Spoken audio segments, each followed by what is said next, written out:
Many strange legends are told of these jungles of India, but none so strange as the story of a small boy named Mowgli.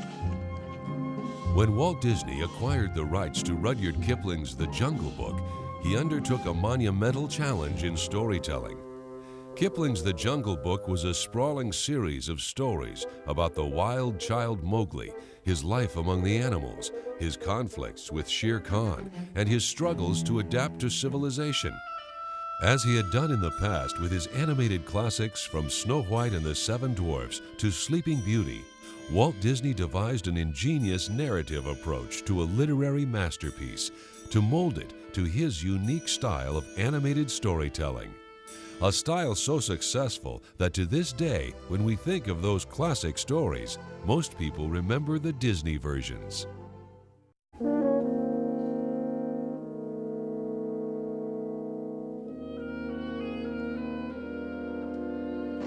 First among the challenges was to create a linear story from Kipling's episodic adventures that jump forward and back in time. Disney's top storyman, Bill Peet, worked on the adaptation for over a year. When Pete left the studio after arguing with Walt over his approach to the story, he brought home photostats of the story sketches he had begun for his version of The Jungle Book. Now, with Pete's April 1963 treatment from the studio's archives and the recent rediscovery of Pete's photostats more than 40 years later in Bill Peet's home studio, we can see how the story evolved from Rudyard Kipling's original Mowgli stories to Bill Peet's unfinished version to Walt Disney's animated classic. It all began when the silence of the jungle was broken by an unfamiliar sound.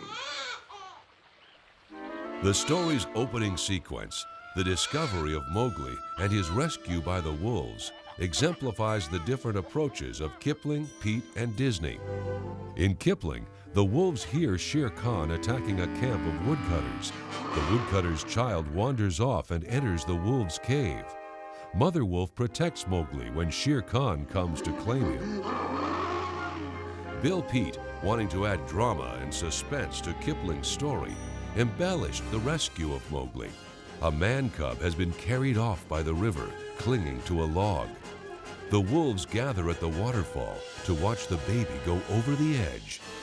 Bagheera tries to rescue the baby but fails. Mother Wolf saves the cub's life as he goes over the waterfall. Disney simplified this story's opening to a few elegant visuals, suggesting the flood by the image of the wrecked canoe. Throughout his adaptation, Bill Peet added dramatic details to Kipling's story. When Walt Disney took over the project, he simplified the narrative every step of the way to make room for character and entertainment. What's the matter, old Papa Bear? Look, Mowgli, I've been trying to tell you. I've been trying all morning to tell you. I've got to take you back to the Man Village. The Man Village? Bill Peet's greatest departure from Kipling's The Jungle Book turned out to provide the foundation for Disney's story. The Odyssey from the jungle back to the Man Village. That was the anchor that Walt and his story team kept returning to when they encountered difficulties. Kipling's Mowgli went back and forth between the jungle and the village, but the actual journey from jungle to civilization was a complete invention of Bill Peet and Walt Disney. The most complete sequence of Bill Peet's storyboards shows how Peet and later Disney used the journey to introduce characters. From Bill Peet's own treatment and storyboards. An early morning mist hangs over the jungle, and Mowgli and Bagheera are still asleep. Suddenly, there's a violent shaking of the tree. Down below, an elephant herd is crowded about the tree, and a great bull bellows, "Man cub, what are you doing in my jungle?" And with his huge head, gives the tree trunk another violent butt. "Hold on, Hathi," cries Bagheera. "Now don't worry about the man cub. He's on his way back to his village." As the great elephant starts away, he warns, "I'm no killer, man cub, but if I ever come across you in my jungle again, I'll be forced to it." Man and his red flower.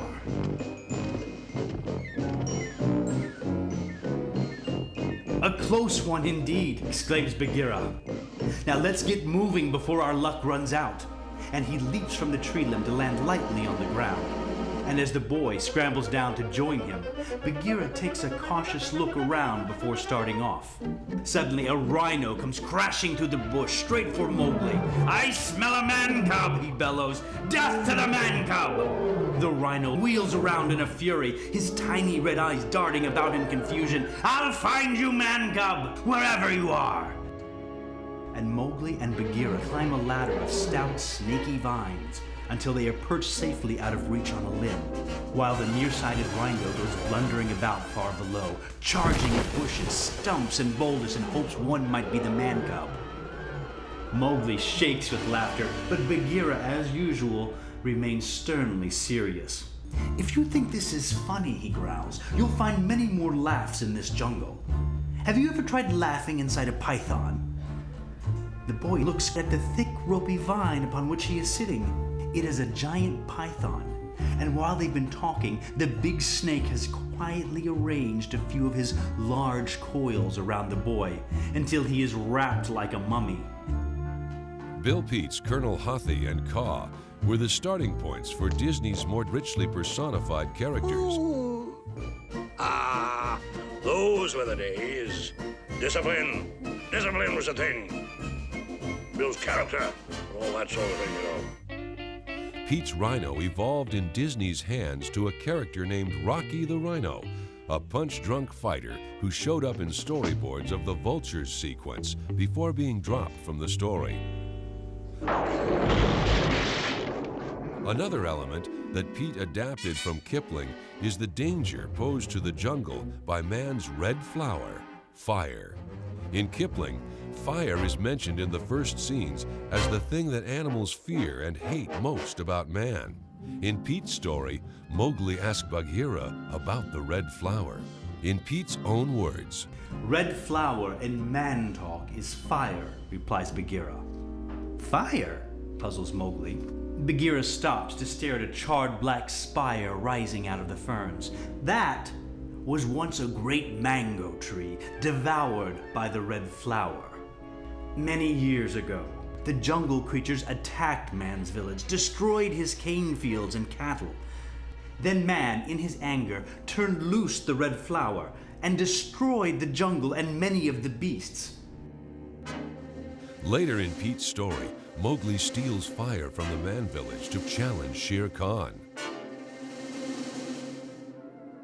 In story meetings, Walt told his story team to steer clear of what he called the icky, sticky story stuff. Long dialogue-heavy scenes were not for his vision of the Jungle Book. In his ongoing emphasis on entertainment and comedy, the only touches Walt left of Kipling's Red Flower are with King Louie, laid a secret on me of man's red fire, and in the final defeat of Shere Khan.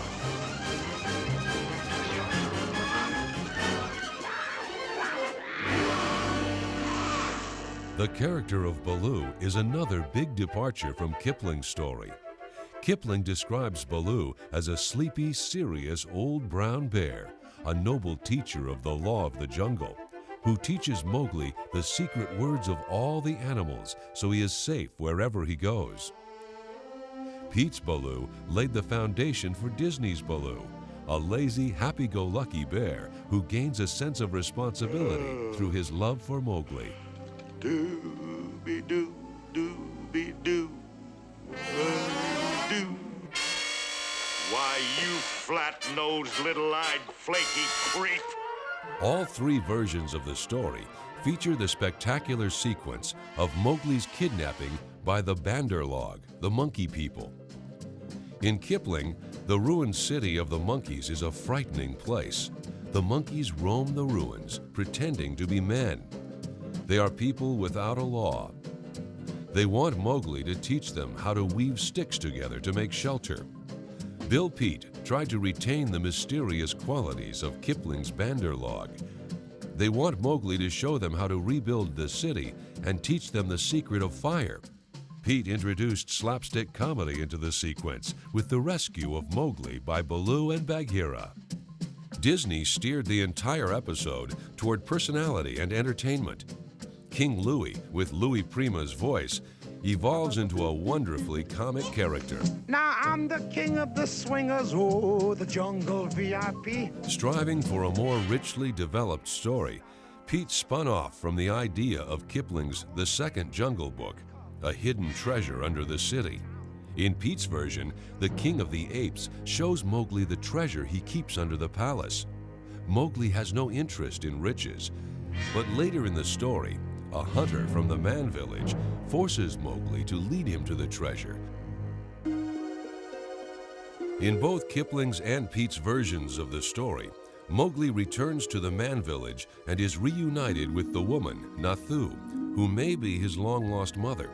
He stays in the village for 3 months, learning the ways of man.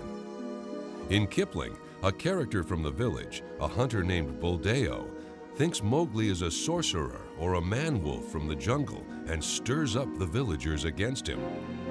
Mowgli kills Shere Khan with the help of his brother wolves. He returns to the Wolf Council, but he is not allowed to stay. The story ends with Mowgli and his wolf brothers going off to hunt on their own. Bill Pete, having set up the treasure under Monkey City, was determined to weave that element into a dramatic climax. In his story, Mowgli leaves the village to return to the jungle. His new enemy, Buldeo the Hunter, follows and forces him to lead him to the treasure. Mowgli distracts Buldeo as Shere Khan attacks, killing the hunter. Mowgli uses the hunter's rifle to kill Shere Khan. In the end, Mowgli is a hero among both humans and animals. He lives in the village, but is free to come and go as he pleases in the jungle. This entire sequence was dropped from Disney's version. Walt Disney felt that the heart of the story was Baloo's responsibility to see that Mowgli gets back to the Man Village, and that their arrival to the village was the natural ending for the film.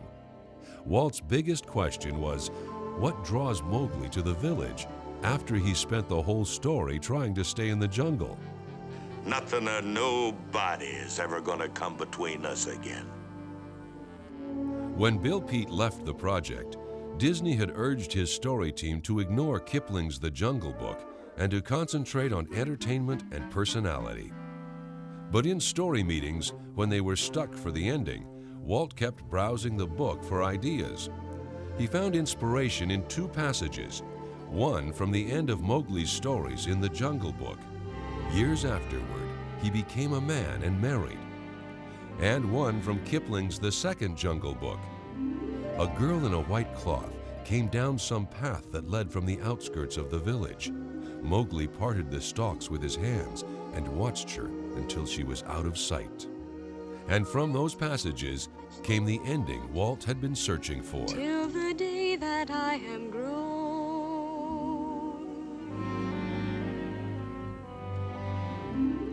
Despite the falling out between Walt and Bill Pete, it's interesting to see how much the final version of Disney's The Jungle Book owes to the original work done by Pete. Thank you for detaining my victim.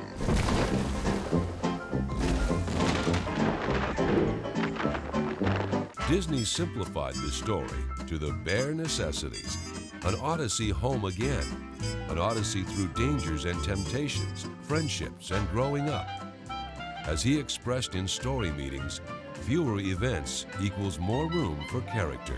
Look for the bare necessities, the simple bare necessities. The enduring appeal of The Jungle Book is a testament to Walt Disney's understanding of his audience and his faith in his own vision.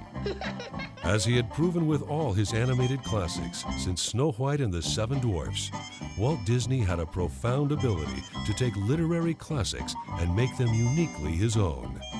With Kipling's The Jungle Book, he took a story that dramatized the differences between man and animals in a world where man is the danger, and transformed it into a delightfully entertaining musical adventure about the similarities between man and animals and the brotherhood of all living creatures. I still think he'd have made one swell bear.